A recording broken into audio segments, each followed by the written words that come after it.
On the morning of my 18th birthday, I was still half asleep when I heard my parents moving around louder than usual.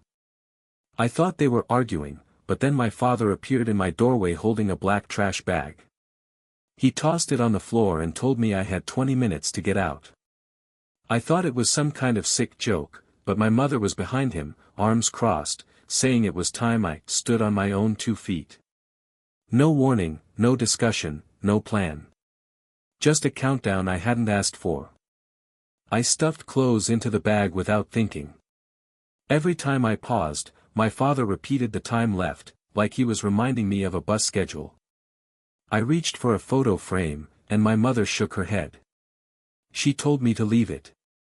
I grabbed my backpack, shoved in what little cash I had, and kept my phone in my pocket. The rest of my things stayed in the room I had grown up in. By the time the 20 minutes were up, I was standing outside with the trash bag over my shoulder. The door closed behind me with no more words. I stared at the chipped paint on the frame and realized I had no idea where I was going. My phone buzzed, and when I checked, it was a bank notification. My checking account balance showed $42. That was it. I sat on the curb for a while, not moving, trying to process what had just happened. The neighbors across the street were out watering their lawn. They looked at me, then turned back to their flowers, pretending not to notice. I thought about knocking on their door, asking for help, but I didn't. I didn't want the humiliation of explaining that my parents had kicked me out like I was a stranger.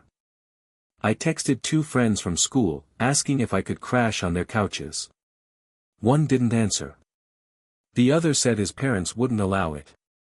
My phone battery dropped under 20%, and I shut it off to save it.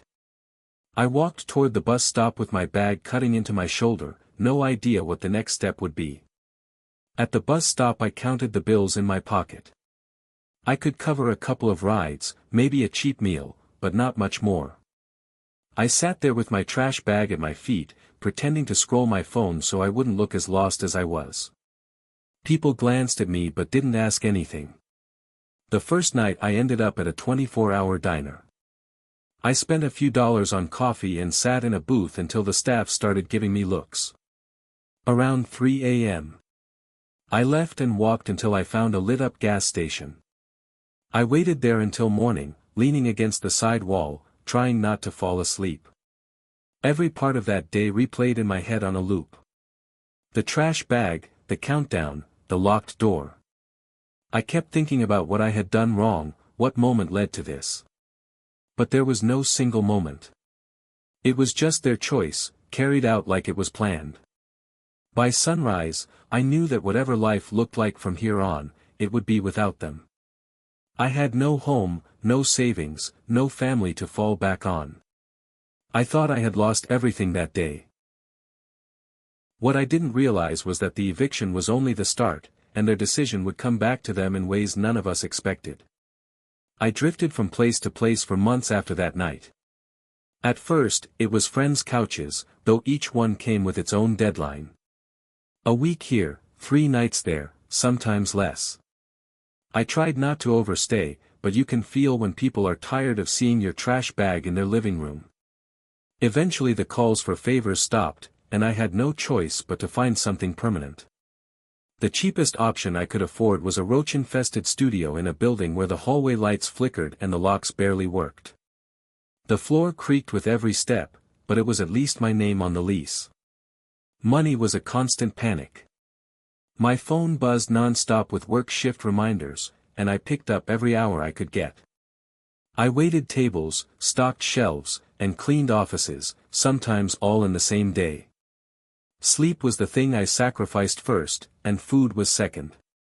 I learned which dollar menu items kept me going the longest, and I stretched one grocery run into 2 weeks if I had to. Every paycheck went straight to rent and utilities.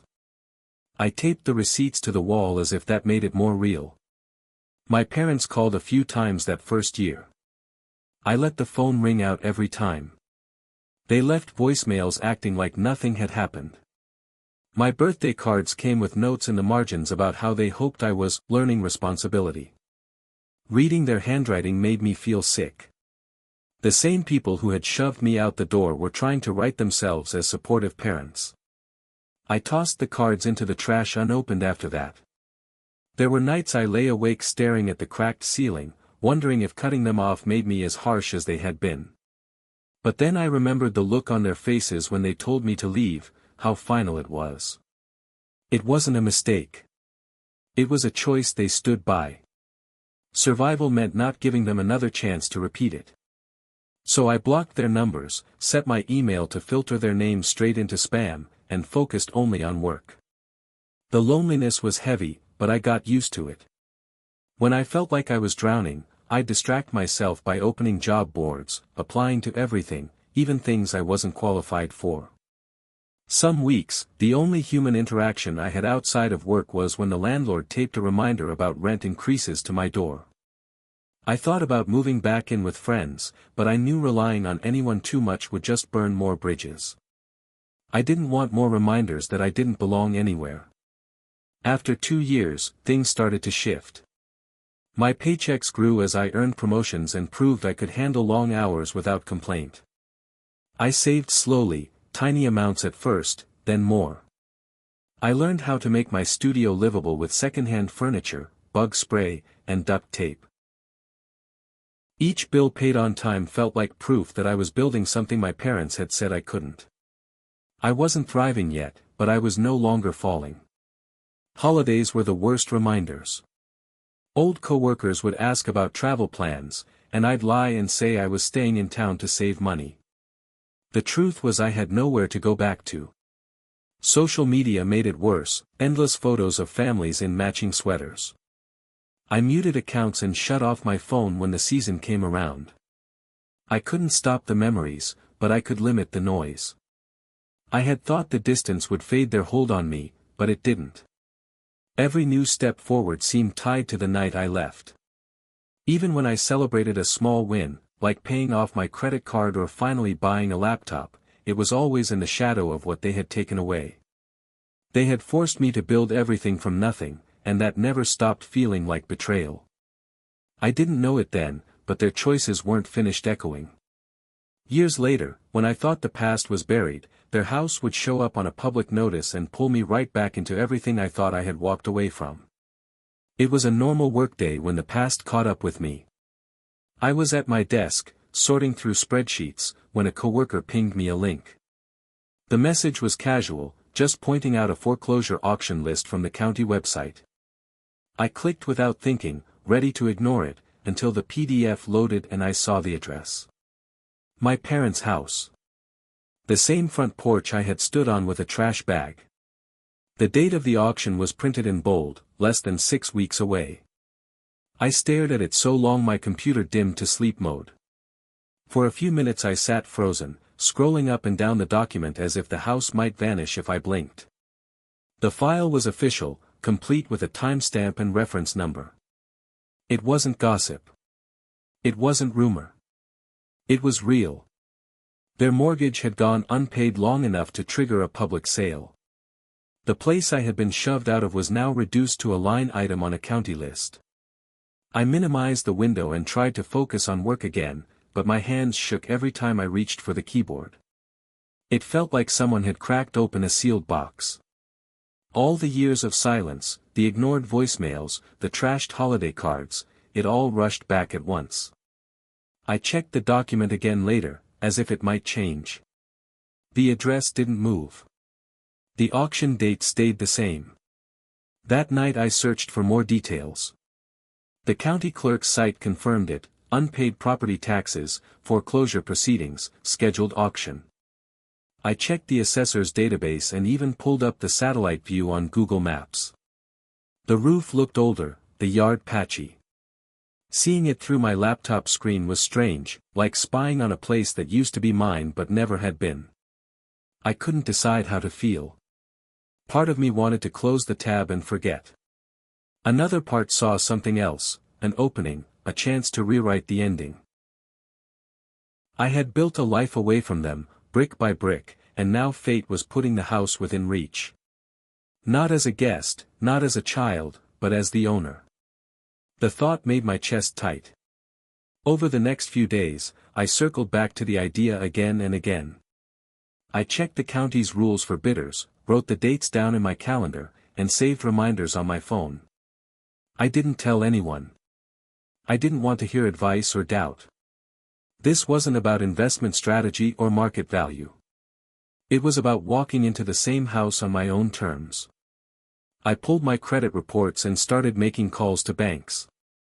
The hold music became background noise in my apartment as I waited for agents to explain loan options. I asked questions carefully, trying not to give away the personal weight behind them. The numbers were tight, but not impossible. Years of living on almost nothing had taught me how to make every dollar count. At work, I kept my routine the same, but my mind was elsewhere. Each time I got an email from a lender, I opened it immediately, scanning for approval or denial. My coworkers thought I was just busy. They had no idea I was planning something that reached back to the day my family ended. The auction date sat on my calendar like a countdown. I didn't tell my parents, didn't warn them, didn't ask them why. I just kept preparing in silence, knowing the moment was getting closer. I didn't know yet how the day itself would feel, only that I had to be there when it came. Once the idea settled, I treated it like a project. I made a checklist on my laptop: financing, paperwork, schedule. I wasn't going to walk into that courthouse unprepared. I had lived too many years on the edge of late fees and eviction notices to gamble now. So I called banks, credit unions, and even one online lender, asking about pre-approvals. I kept every email in a separate folder, starred, time-stamped. The process wasn't quick, but each response felt like progress. At night I spread my pay stubs and tax forms across my kitchen table, lining them up like proof of survival. I knew my file wasn't perfect. There were gaps, late bills, years of minimum payments.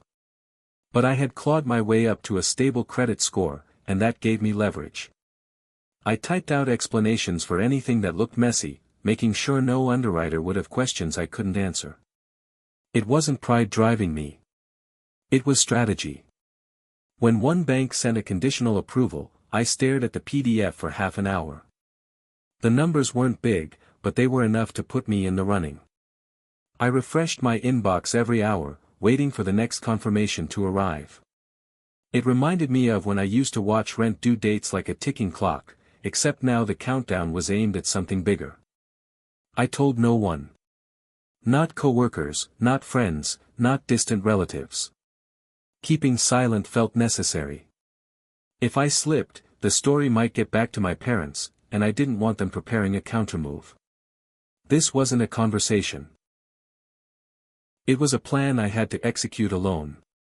The house was a symbol they had once controlled, and I wasn't going to give them the chance to take this from me too. I practiced what I would do at the auction. How to hold the paddle, how to keep my hands steady, how to stop my voice from shaking if asked to confirm my bid. I searched forums for advice, reading posts from people who had gone through foreclosure auctions before. The warnings were endless: hidden liens, unpaid utilities, repairs. I noted them all, but my focus stayed on the main goal: winning. The closer the date got, the more focused I became. I shifted my spending to bare minimums, stockpiled every extra dollar, and checked my account balances nightly. It was the same obsessive energy I used to pour into rationing groceries, but now it was directed towards something that felt like a turning point. Each time I saw the balance creep higher, I imagined sliding a set of keys into a lock that had once been closed to me. I thought about calling them, just once, to see if they knew what was coming. But each time the idea came up, I remembered the door shutting in my face, the unread balance notification on my phone, the silence that followed for years. They had made their choice, and now I was making mine. The difference was I didn't need to announce it. So I kept preparing, quietly, steadily. I knew the house might draw other bidders, people who saw it only as property. That didn't matter. I had my number, my strategy, and my silence. Everything else would be decided in the courthouse lobby. The auction date stayed circled on my calendar, the clock moving closer with every day. The morning of the auction I dressed like I was heading to a job interview. Plain shirt, pressed pants, documents in a folder clipped tight. I arrived early and stood in the courthouse lobby, trying not to look out of place among real estate agents and men in suits. A clerk set up a folding table near the front, spreading out packets and sign-in sheets. I wrote my name carefully, handed over my ID, and waited with my bidder card in my lap. The room was louder than I expected. People greeted each other, joked about past sales, compared notes on properties. I stayed quiet, eyes on the floor. I kept touching the edge of my folder to remind myself I was ready.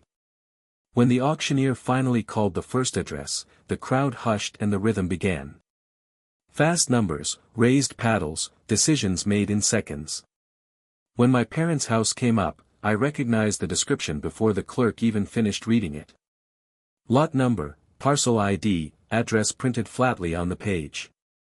I tightened my grip on the folder, heart pounding so hard I thought it was obvious. The opening bid sounded higher than I wanted, but I had rehearsed this. I raised my paddle anyway, steady, like it was just another number. The auctioneer nodded in my direction without hesitation.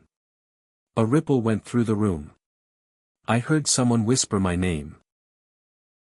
I looked up and saw faces turn toward me. Old neighbors. One man I recognized as my high school math teacher. I hadn't expected them to be there, but of course they were. It was their community, their circle. They knew the history. They knew who I was bidding against, even if my parents weren't standing there. The numbers climbed, but not high. A few investors tested the waters, then backed off. The house wasn't worth much to anyone else. To me, it was worth everything. When the gavel came down, the clerk announced my bidder number as the winner. The whole process took less than 15 minutes, maybe less than 10. Just like that, I owned the deed to the same place I had been thrown out of at 18. I signed the papers with hands that wouldn't stop shaking. The clerk slid the receipt toward me, stamped and dated. It didn't feel like victory, not really. It felt jagged, unfinished, like I had walked into a memory I couldn't escape from. People kept staring as I gathered my things.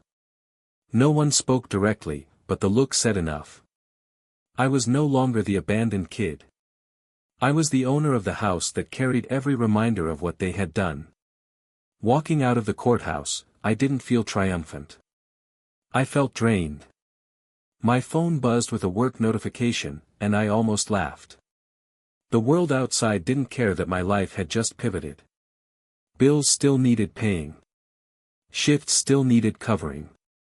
But I couldn't stop thinking about the front door of that house, the one I now had legal keys to. I knew the fallout hadn't started yet. The property records would update soon, and my parents would see my name where theirs used to be. That moment would open a new round of consequences, and I had no control over how loud it would get. All I could do was wait for the discovery I knew was coming. 2 weeks later, the first wave hit. I woke up to my phone vibrating non-stop, screen lighting up with texts one after another. All caps, exclamation points, strings of angry sentences without punctuation. They had checked the county property records and seen my name listed as the new owner. The messages were frantic, accusing me of betrayal, claiming I had stolen the house from them. I scrolled through them in bed, thumb moving without feeling, like I was deleting spam. The pattern was the same across every message. They rewrote history, painting themselves as victims and me as the aggressor. They said I should have told them, should have warned them, should have given them a chance. They demanded an explanation. They even tried the word family, as if it still applied. Each text landed harder than I expected, not because of the words but because of the volume. It was a flood after years of silence. I opened my email next and found more of the same. The subject lines were long strings of capital letters, half of them threatening and half begging. One had a PDF attached that I didn't bother opening. The only thing I noticed was the header, sent at 2:47 a.m. They hadn't slept, and they wanted to drag me into the panic. I archived the whole thread and closed the app. Part of me wanted to answer, to remind them of the black trash bag, the 20-minute countdown, the bank notification showing $42. I wanted to type every fact back at them, lay out the receipts they had ignored. But answering meant giving them a chance to twist the narrative again. They had abandoned me first. Nothing after that could erase it. So I stayed silent. The messages kept coming over the next few days. Each time I ignored one, another would arrive, angrier than the last. At one point my phone logged 23 unread texts in a row. I muted the thread, but the badge stayed on the app, glowing like a reminder I couldn't shake. I thought about blocking their numbers, but I hesitated. Part of me wanted to see how far they would push. By the end of the week the tone started shifting. The accusations slowed, replaced with attempts at guilt. They wrote about blood ties, about obligations, about how children don't turn their backs on parents. I read the words without reaction. The irony was impossible to ignore. They had turned their backs first, on the night I needed them most. The hypocrisy sat there in black and white, proof they still couldn't admit what they had done. I knew this wasn't the end. If they had found my name in property records, their next step would be to spread the story. To them, it wouldn't matter that the details were public record or that the auction had been legal. They would frame it as theft, as betrayal, as me punishing them. And they wouldn't do it alone. They would use every old contact, every neighbor, every friend of the family to push their version. I kept working, kept showing up for shifts, but I carried the weight of knowing what was coming. The house wasn't just mine on paper anymore. It was about to become a new battleground, with history dragged back into the open. The texts were loud, but I could tell they were only the beginning of the fallout. The first calls came from numbers I didn't recognize. At first I let them go to voicemail, but curiosity got the better of me. When I listened back, it wasn't debt collectors or telemarketers. It was old family friends, neighbors, even a distant cousin I hadn't spoken to since childhood. Each message had the same tone, disappointment laced with guilt. They told me I should think about my parents, that family comes before property, that I was being cruel. None of them mentioned the night I had been kicked out. None of them asked how I had survived afterward. Then came the Facebook pings. Friend requests from people who had never once reached out in the years I was scraping by. Alongside those were long posts on their profiles, written vague enough not to name me but obvious enough that anyone could guess. Words about ungrateful children, about betrayal, about how no matter what parents do, they should be honored. Screenshots of those posts arrived in my inbox from mutual acquaintances.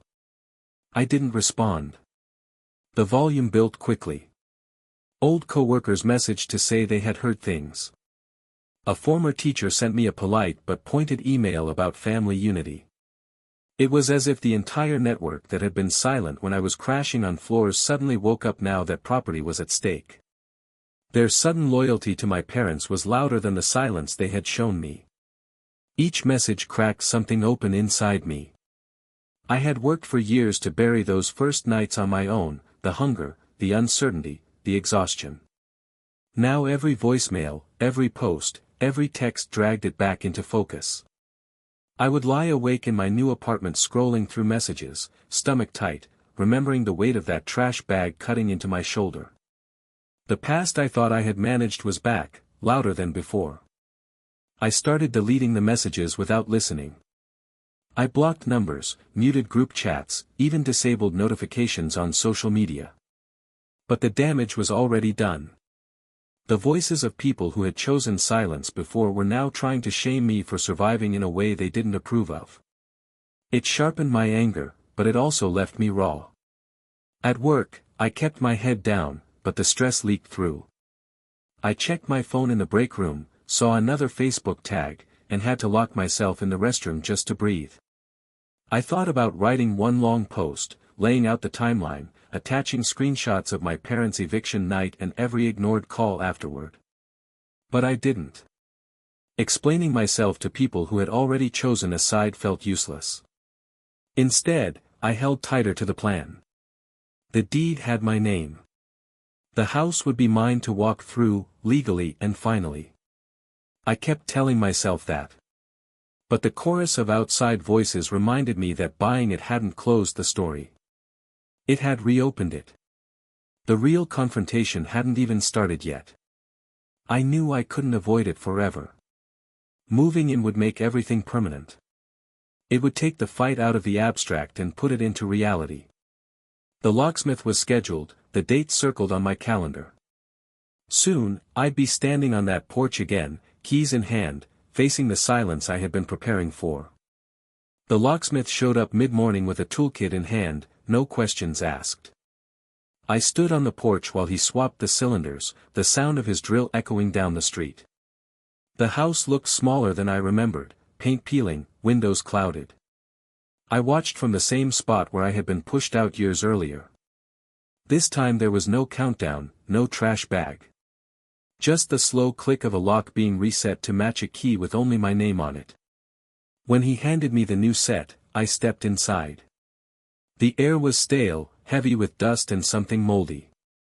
I opened a window and the frame stuck, like it hadn't been moved in months.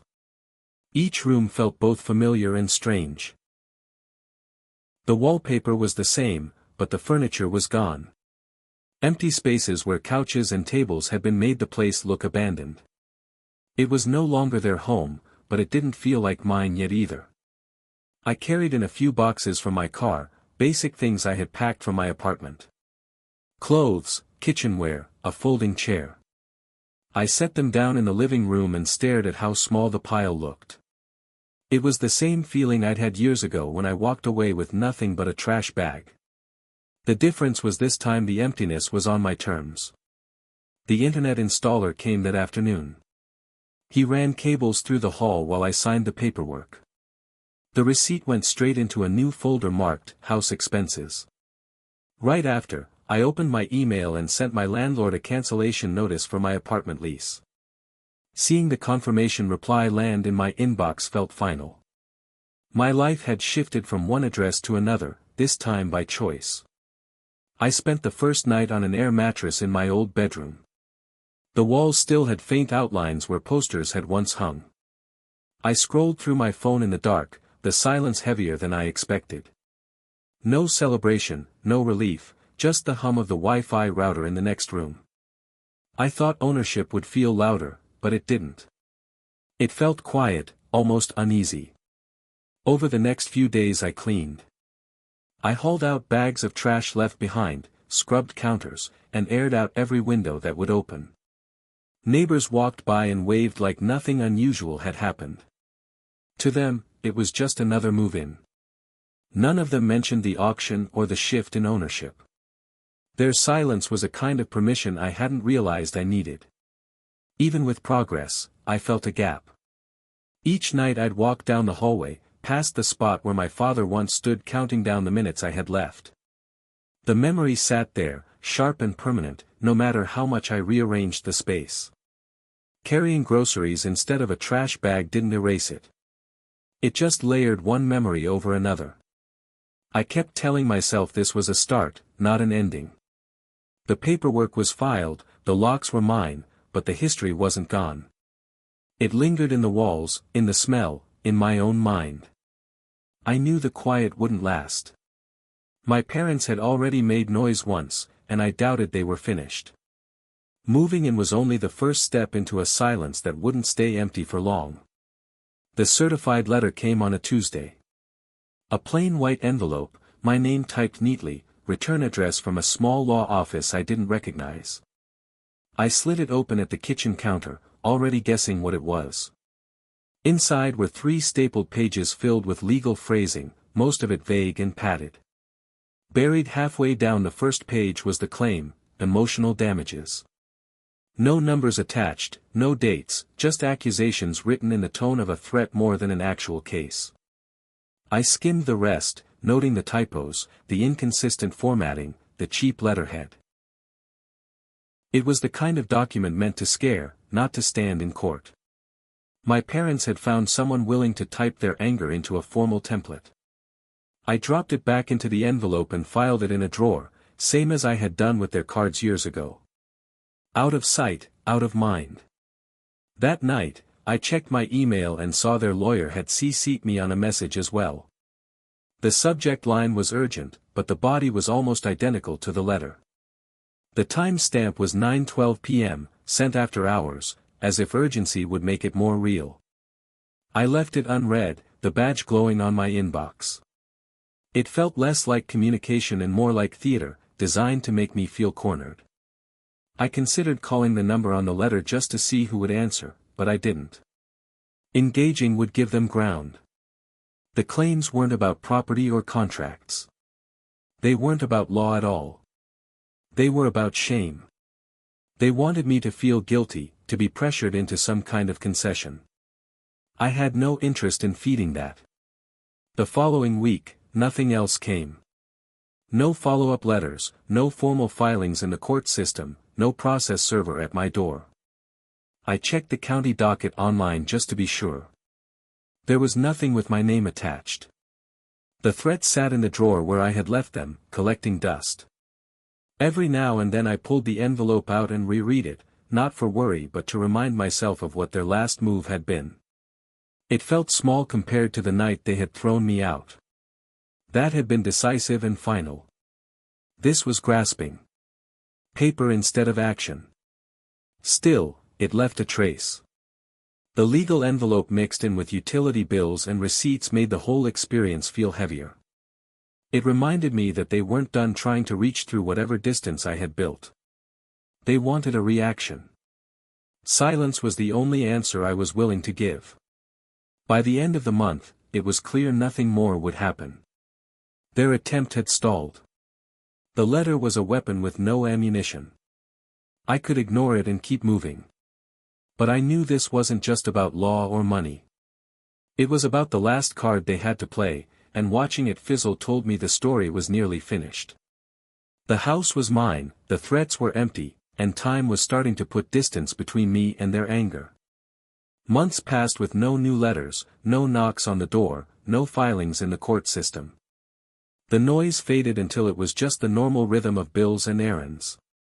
The yard started to green up again after I cleared the overgrowth, and for the first time in years the place looked cared for. Neighbors waved when I hauled out bags of trash or parked in the driveway. No one asked questions. Life in the house settled into something steady, not loud but consistent. Inside, I focused on routines. Groceries stacked in the kitchen, laundry folded in the same room I had once been told to pack and leave from.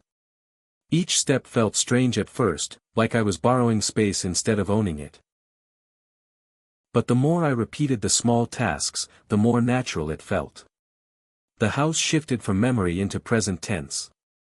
It was no longer only the scene of what had happened.